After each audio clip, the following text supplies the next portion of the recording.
नमस्कार, आर्य न्यूज देख रहे हैं आप। मैं हूं आपके साथ पल्लवी सिंह।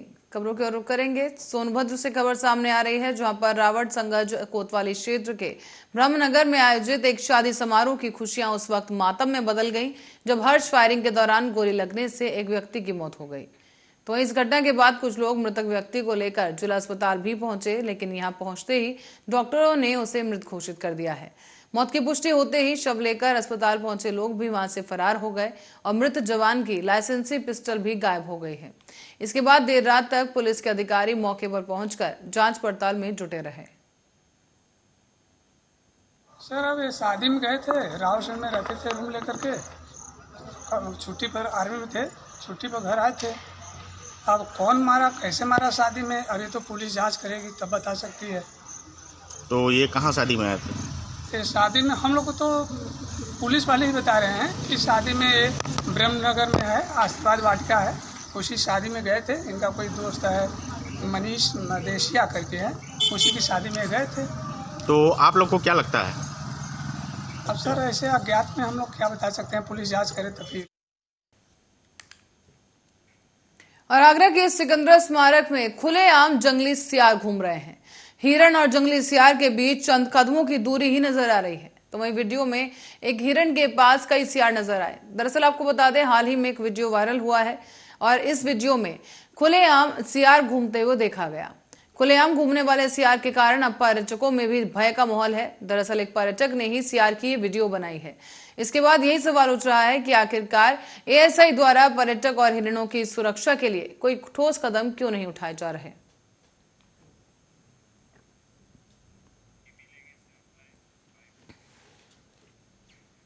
और इस बीच समाजवादी पार्टी सांसद डॉक्टर शफीकुर रहमान बर्क अक्सर अपने बयानों को लेकर चर्चाओं में बने रहते हैं। बीते दिनों योगी सरकार में बुलडोजर एक्शन भी काफी चर्चाओं में ही रहा है और इसी को लेकर सपा सांसद ने एक बड़ा बयान दिया और कहा कि देश के कानून में बुलडोजर का कोई जिक्र नहीं। बुलडोजर का इस्तेमाल सिर्फ मुसलमानों को डराने और धमकाने के लिए किया जा रहा है। आपको ये भी बता दें कि सपा सांसद ने कहा कि मुसलमानों के बड़े बड़े मकानों पर बुलडोजर चला दिया गया, मुसलमानों को गोलियों का निशाना बनाया गया और हमारे नबी की शान में गुस्ताखी करने वालों पर न बुलडोजर चला न कोई कार्रवाई हुई। इससे सरकार की दोहरी पॉलिसी और दोहरी मानसिकता का पता चलता है। आगे डॉक्टर सांसद बर्क ने सवाल ये भी उठाया कि क्या हमारे मुख्यमंत्री योगी बुलडोजर का इस्तेमाल सब पर करेंगे? हुकूमत आप चला रहे हैं तो क्या लोगों को धोखा दे रहे हो? उन्होंने ये भी कहा कि सभी इंसानों के साथ बराबरी का सलूक करो। मुसलमानों के साथ इतना जुल्म हुआ कि उनके नबी की शान में गुस्ताखी तक कर दी गई।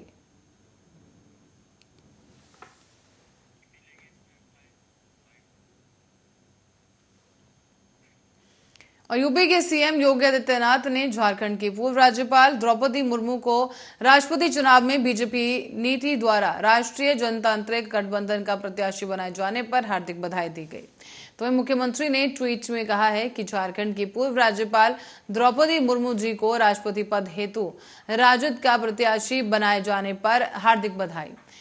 साथ ही उन्होंने इस ट्वीट में यह भी कहा है कि जनजातीय समाज से आने वाली मुर्मू जी का इसके लिए चयन हुआ है और नए भारत में सबका साथ सबका विकास के प्रति कटिबद्धता का सशक्त प्रमाण है।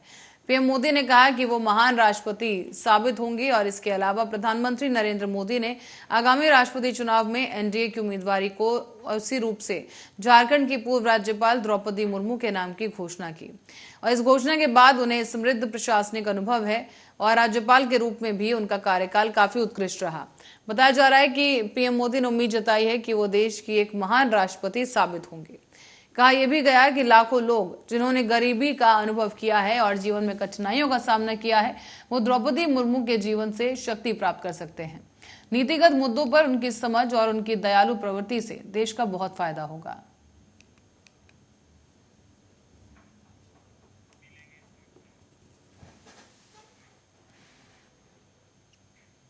खबर अब फतेहपुर से है, जहां अवैध वसूली के नाम पर लगाम लगाई नहीं जा रही।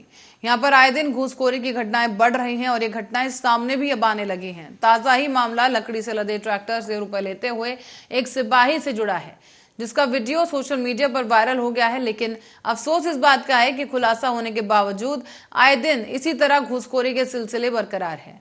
सबसे शर्मनाक कानून रक्षक ही भ्रष्टाचारी बन चुके हैं और ऐसे में वीडियो में वसूली लेता हुआ ये डायल 100 का सिपाही है, जिसे साफ इस वीडियो में वसूली करते हुए देखा जा रहा है।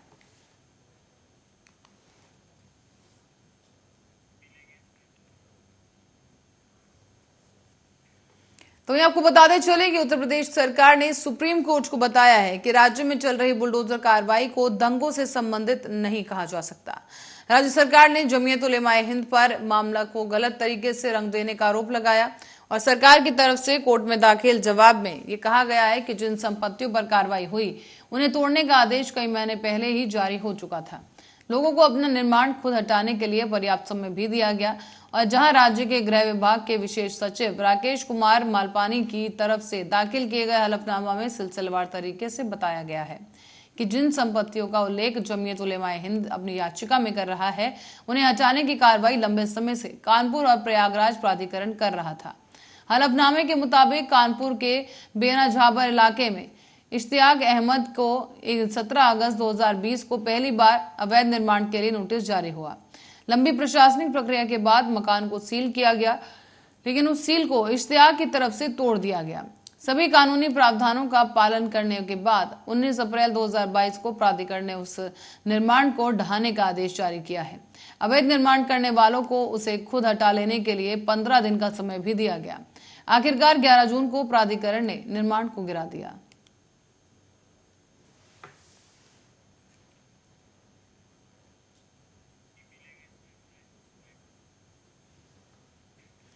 और महाराष्ट्र में एनडीए सरकार पर राजनीतिक संकट आने के बीच राजस्थान के मुख्यमंत्री अशोक गहलोत ने कहा है कि देश में विपक्षी दलों द्वारा चलाई जा रही विभिन्न राज्य सरकारों को गिराने की साजिश चल रही है।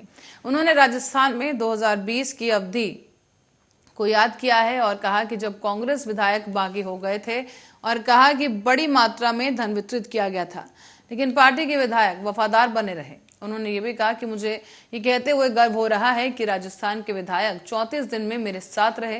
प्रस्ताव आया था कि पाला बदले ही 10 करोड़ रुपए की पहली किश्त दी जाएगी, लेकिन फिर भी कोई विधायक छोड़कर नहीं गया। हाल ही में हमने तीनों ही सीटों पर जीत हासिल की है।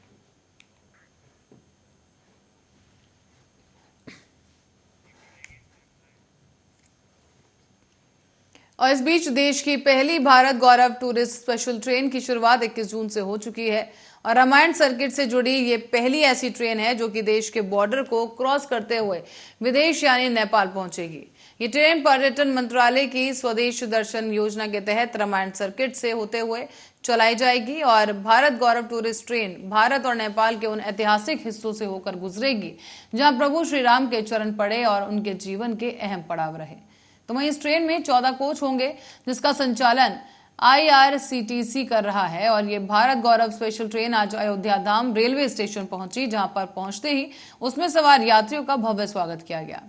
स्वागत करने के लिए पर्यटन मंत्री जसवीर सिंह, अयोध्या के सांसद लल्लू सिंह, महापौर ऋषिकेश उपाध्याय ने अयोध्या धाम रेलवे स्टेशन पहुंचकर सभी यात्रियों को माला पहनाकर ढोल नगाड़ों के साथ उनका स्वागत किया है। अयोध्या में भव्य स्वागत देखकर सभी तीर्थयात्री काफी खुश हुए और इस ट्रेन में लगभग 480 तीर्थयात्री सवारों पर यात्रा कर रहे थे। यहाँ पर आपको ये भी बता दें कि इस दौरान पर्यटन मंत्री जसवीर सिंह ने कहा है कि भारत गौरव स्पेशल ट्रेन से भारत का टूरिज्म और भी ज्यादा बढ़ेगा और यात्रियों को भी तीर्थ स्थानों पर दर्शन में आसानी होगी। तो वहीं सांसद लल्लू सिंह ने बताया है कि इस स्पेशल ट्रेन से पर्यटकों को यात्रा करना काफी सुलभ हो जाएगा। महापौर ऋषिकेश उपाध्याय ने बताया है कि अयोध्या में सभी तीर्थयात्रियों का भव्य स्वागत भी किया गया और सभी की यात्रा सफल हो, ईश्वर से कामना की गई।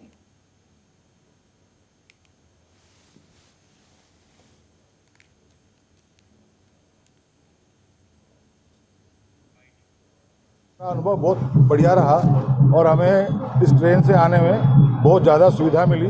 एक बड़ा अच्छा माहौल रहा और इनके जो आवभगत बहुत स्तरीय रही, बहुत अच्छी रही। देश की परंपरा, देश की धरोहर और देश की आस्था का प्रतीक के जितने स्वरूप हैं, जितने आध्यात्मिक स्थान हैं, जितने भी डेस्टिनेशन हैं, उनके प्रति लोगों की अपार श्रद्धा है।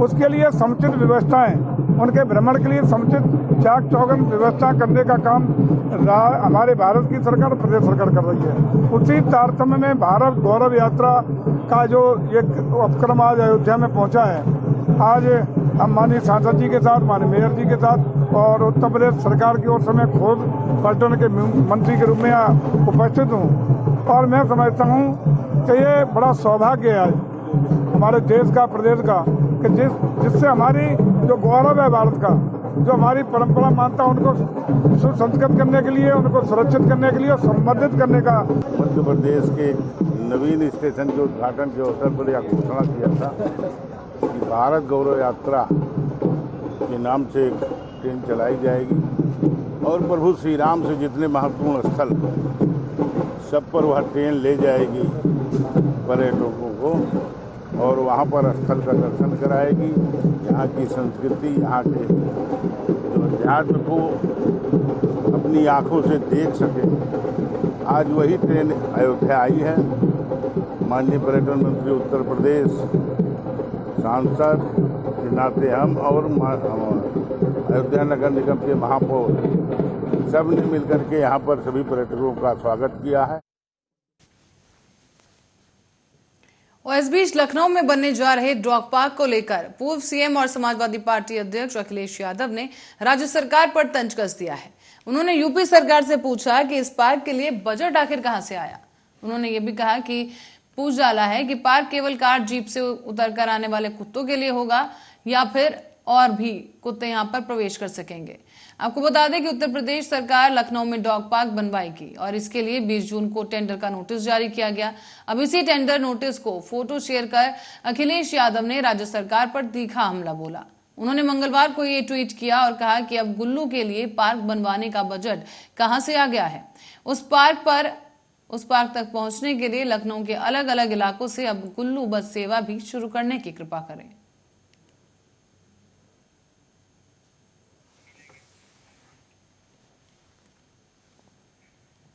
खबर अब अयोध्या से है, जहां श्री राम जन्मभूमि मंदिर भक्तों का खास ख्याल रखा जाएगा। यहां प्रथम तल में कुल 14 दरवाजे होंगे, जिसमें गर्भगृह तक यानी रामलला विराजमान होंगे। उस दरवाजे को छोड़कर बाकी 13 दरवाजे श्रद्धालुओं के मंदिर में प्रवेश और निकास के लिए होंगे। ये दरवाजे लकड़ी के होंगे या किसी और धातु के होंगे, इस पर डिजाइन कैसी होगी इस पर भी चर्चा हो गई है। और अब आपको बता दें कि मंदिर का ये वही प्रथम तल होगा जो जनवरी 2024 में राम भक्तों के दर्शन के लिए खोला जाएगा। इसी के साथ ही 22 करोड़ के चेक बाउंस होने को लेकर राम मंदिर ट्रस्टी अनिल मिश्रा ने साफ कर दिया है कि ऐसी कोई जानकारी उनके पास नहीं, ये सब मनगढ़ंत बातें हैं। और तीर्थ क्षेत्र ट्रस्ट के कोषाध्यक्ष गोविंद देवगिरी ने भी कहा है कि कभी कभी जो राम भक्त दान देते हैं उसमें कई तकनीकी खामियां हो जाती हैं, इसी के कारण चेक बाउंस होते हैं।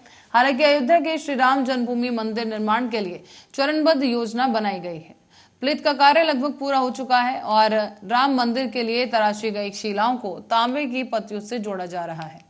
दिसंबर 2023 तक श्री राम जन्मभूमि मंदिर के प्रथम तल का निर्माण कार्य पूरा कर लिया जाएगा। जनवरी के दूसरे हफ्ते में ही रामलला को अस्थायी मंदिर से भव्य और दिव्य मंदिर में गर्भगृह में प्राण प्रतिष्ठा के लिए रख दिया जाएगा। प्रथम तल में दर्शनार्थियों के आने जाने के लिए 13 दरवाजे होंगे, जबकि 14वां दरवाजा गर्भगृह का होगा और इन दरवाजों को इनकी डिजाइनिंग और धातुओं का चयन हो चुका है।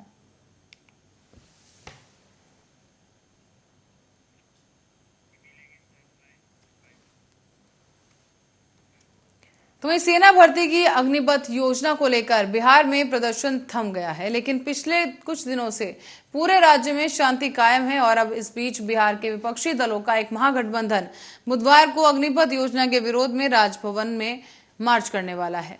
अग्निपथ योजना को लेकर बिहार में विपक्षी दल केंद्र पर लगातार निशाना साध रहा है। और आपको बताते चले कि महागठबंधन इस योजना के खिलाफ 22 जून को यानी कि आज राजभवन तक मार्च करेंगे।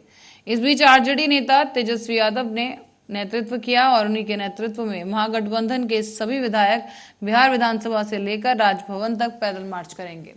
राज्यपाल से मिलकर महागठबंधन की तरफ से अग्निपथ स्कीम को वापस लेने की मांग संबंधित जो ज्ञापन होगा वह राज्यपाल को सौंप दिया जाएगा।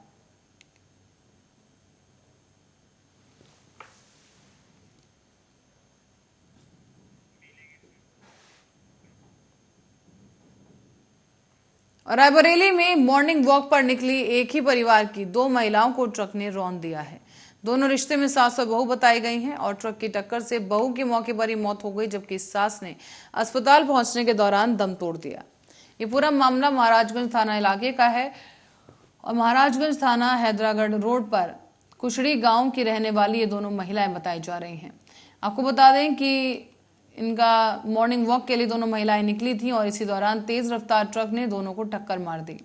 विमलेश की मौके पर ही मौत हो गई, जबकि मधुबाला यानी कि उसके साथ गंभीर तौर पर जख्मी हालत में अस्पताल ले जाई गई।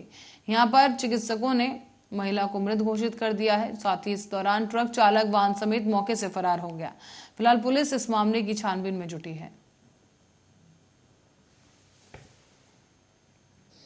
ये करीब 6 बजे सुबह आज एक महिला जिसका नाम मधुबाला गुप्ता 55 साल सगरापुर की अत्यंत गंभीर अवस्था में सीएससी पे लाई गई और परीक्षण के उपरांत उसको मृत घोषित कर दिया गया। बता रहे हैं टहलने जा रही थी क्या? हाँ, ऐसा बता रहे थे कि सुबह वो टहलने के लिए घर से निकली थी।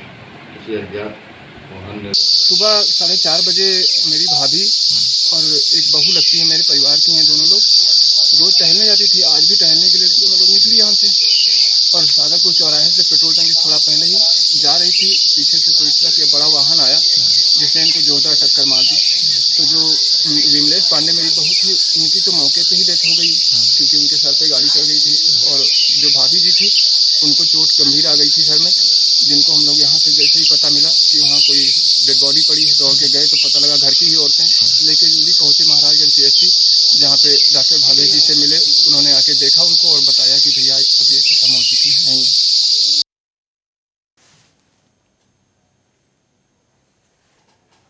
खबर अब मुरादाबाद से है, जहां एक स्थानीय अदालत ने साल 2006 में एक ट्रेन में गैस सिलेंडर के ले जाने के आरोप में एक व्यक्ति को 1 साल की कैद की सजा सुनाई। यह आदेश रेलवे मजिस्ट्रेट कोर्ट के जज विनय जायसवाल ने दिया है और कोर्ट ने यह भी कहा कि आरोपी की इस हरकत से कई सहयात्रियों की जान को खतरा हो सकता था। ये मामला है अमरोहा के गजरौला रेलवे स्टेशन का, जहां पर रेलवे पुलिस बल ने आरोपी शेर सिंह को ट्रेन में सिलेंडर ले जाते हुए पकड़ा है। आपको बता दें कि आरपीएफ का प्रतिनिधित्व करने वाले एक सरकारी वकील एडवोकेट शिवहरी अग्निहोत्री ने कहा कि किसी भी परिस्थिति में एक सार्वजनिक डब्बे के अंदर गैस सिलेंडर की अनुमति नहीं दी जा सकती। ये खतरनाक है और आरोपी के कृत्य से उसने सहयात्रियों की सुरक्षा को भी खतरे में डाल दिया। इसके बाद रेलवे अधिनियम की धारा 164 के तहत मामला दर्ज किया गया और उसे जेल भेज दिया गया है, लेकिन जल्द ही उसे इस मामले में जमानत मिल गई थी। बताया जा रहा है कि वही एडवोकेट अब शेरू सिंह को अपराध के लिए 1000 रुपए के जुर्माने के साथ 1 साल की कैद की सजा सुनाई गई। ये फैसला उन अपराधियों के लिए बेंचमार्क के रूप में सामने काम करेगा जो कि ट्रेनों में ज्वलनशील सामान लेकर जाते हैं और दूसरों की जान जोखिम में डालने का प्रयास करते हैं। कहा यह भी गया कि आरोपी शेरू सिंह को जल्द फैसला सुनाने के बारे में सूचित किया जाएगा और आरोपी शेरू सिंह कथित तौर पर दिल्ली में रह रहा है, अदालत में वो मौजूद नहीं था।